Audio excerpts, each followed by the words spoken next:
Hello, friends and family. Here is my news video. Please share it with anyone you may think be interested in what's going on in Kenny's life. So, as you know, I've been living with Greg and Mary, Lizzie's sister and husband, since Lizzie passed away, and it's been a year and a half. And the Lord, since Advent time, through my prayer and adoration, has been telling me through what I call spiritual inklings that in the springtime a move is coming. Well, here it is, it's spring. And through more prayer and adoration, the Lord has been guiding me step by step. So, long story short, I left my position at Quick Trip because of a personal conflict, which had more to do with me than anybody else. And the Lord said, don't get another job. I have something better for you. I'm not sure what exactly that means, but here's what I've discerned in the weeks since that event in my life. I'm becoming more and more confident day by day that God is calling me to missions. I'm in a perfect point in my life where all of my earthly obligations to others are done.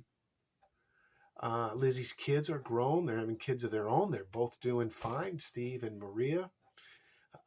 Steve's still in Ann Arbor area, and Maria is out in Seattle with her fiance, and they're doing fine. So I believe God is calling me to missions. I'm not sure exactly how that's going to look.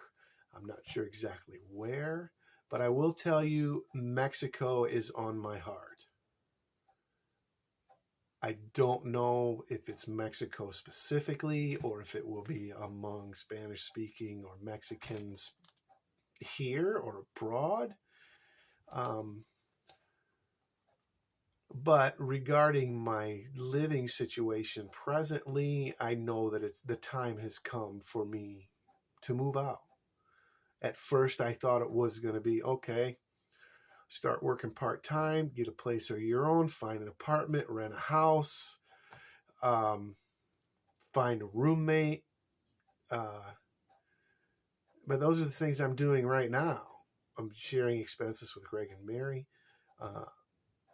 But the thing is the Lord is showing me Greg is retired now. Mary and Greg need their space. They need their retirement couple space. They don't need a renter. They don't need a roommate anymore. They need their own space.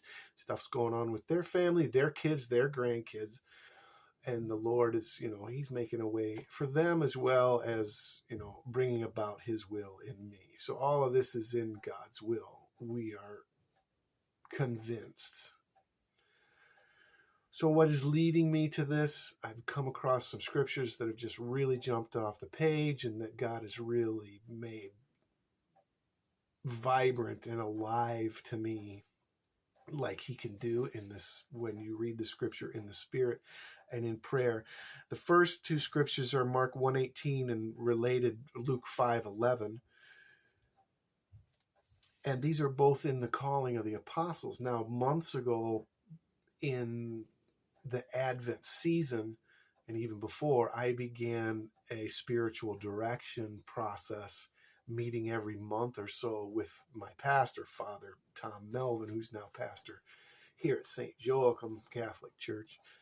And one of the first things he talked to me in my spiritual direction was to look at, meditate, and contemplate the calling of the apostles in the Gospels. So I've been doing that, and the Lord has made this particular verse alive for me. Mark chapter 1:17 and 18. And Jesus said unto them, Come ye after me, and I will make ye fishers of men. And straightway they forsook their nets and followed him. And this is the verse that's telling me in the spirit, don't go get another job. That will be a hindrance. That will be a stumbling block for what I want you to do. It's time for you to forsake your nets. Doing things my way. Doing things in the traditional or secular way of doing things, i.e., hold a job, have a place to live, buy things to fill that place to live, and continue to work to provide for that place to live. Now, I really have no reason for that. I don't have to support anybody. So this has freed me up to answer the call of God in my life at this time in my life. And Luke 5:11, same thing. They had been out fishing all night. Christ directs them to throw their nets in, to Peter's reluctance, but he does it, and they pull in this great haul of fish. Verse 11, when they had brought their ships to land, they forsook all and followed him. That's what I'm seeking to do, guys.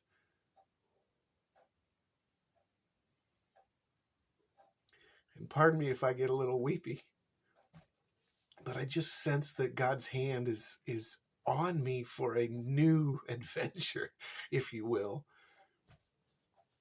You know, I have done everything I could and that I needed to do, I should say, for Liz, for my little itty part of, the upbringing of her kids, the tiny ways I was involved in their lives coming up. Those things are done. And I feel like God is saying, well, I know that God is saying, it's time to move on. It's time for something new. I have something better for you. That's the word that's been coming to me in my adoration and in my prayer. And it's time for me to drop my nets and go and become a fisher of men. Whatever that's going to look like, however God's going to cause that to pan out, I'm not certain. But I do know it's time for me to move. And then I'm not just going to move out and find a place to live. God is moving me onto something greater, something grander, something more magnanimous than my puny little brain could imagine in the first instances of these inklings, when I thought, oh, I'll just go get an apartment. I'll start working full time again. And thus and so. But the Lord is plainly telling me, no, I've got something better for you. And I'm excited about it. It's scary. It's uncanny. I mean, I'm so used to the regular way we do things. You have a job, you have a place to live, you have stuff in that place, you provide for, your sustenance and your physical needs and all of that. For me, that's coming to an end. Whereas God is moving me on to missions. I know it beyond any shadow of a doubt. Or at least I should say it's becoming clear, more and more clear every day. So how am I going to get there? I don't know. I'm seeking the Lord on this. Of course, the Bible, I didn't look up this verse, but somewhere I think it's in the Psalms, it says a man offers his ways to the Lord and God orders his steps. And that's exactly what I'm doing. I'm putting all of this before the Lord as he leads me, and I'm trusting in his grace and his power to order my steps. But for starters, I'm going to go on pilgrimage. I'm going to sell or give away everything that I have here. I'll have one little tote full of storage, full of stuff like some mementos, some pictures, some things that are legacy, I guess you could say, that I will save, but it's not very much. It will all fit in one plastic tote, and I may request one of you to hold that for me. But we'll see. We'll cross that bridge when we get to it. But my plan is to go on pilgrimage, literally on foot pilgrimage, without a car, without any financial obligations or bills or debt. But we'll see what that looks like. But my pilgrimage, I already know, will start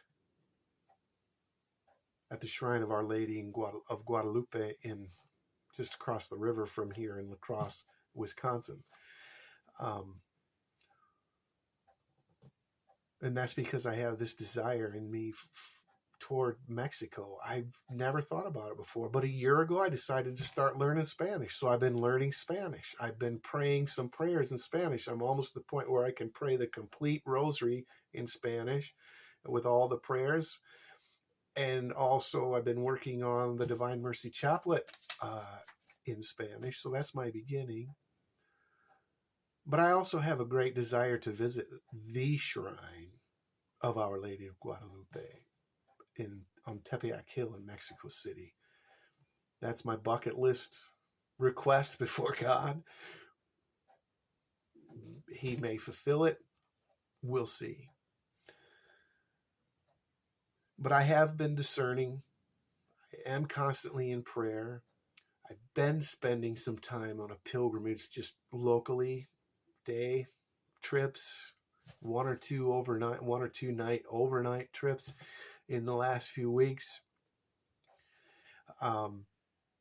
just to break out of the routine and the mundane for me, for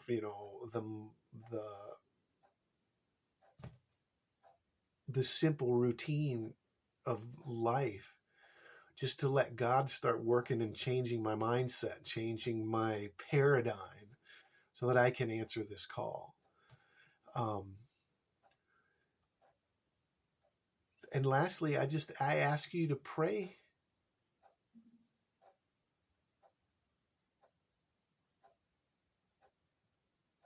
Pray for me. I just want to be God's humble servant. I want to do what the Lord wants me to do. I have no reason to pursue my own desire, my own pursuits. All that's behind me now. All of that is basically done. I have no reason to maintain a job or a career, if you want to call it that, or to seek a new one or seek another one. I've literally bounced around my whole life. I've never had a career. I've never had a avocation that has kept me in place. So I'm going to answer this call to the best of my ability. I'm going to do this, so I ask for your prayers. I ask you to intercede for me, that I have the guts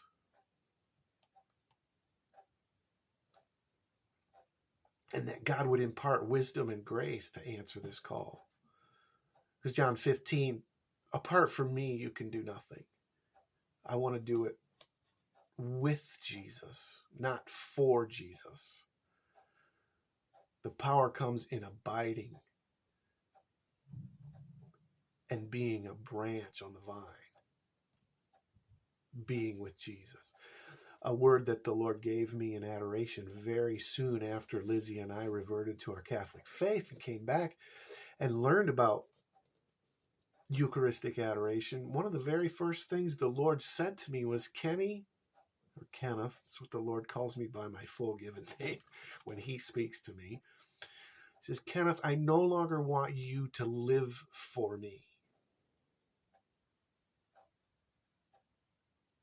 And then he said, I want you to live with me.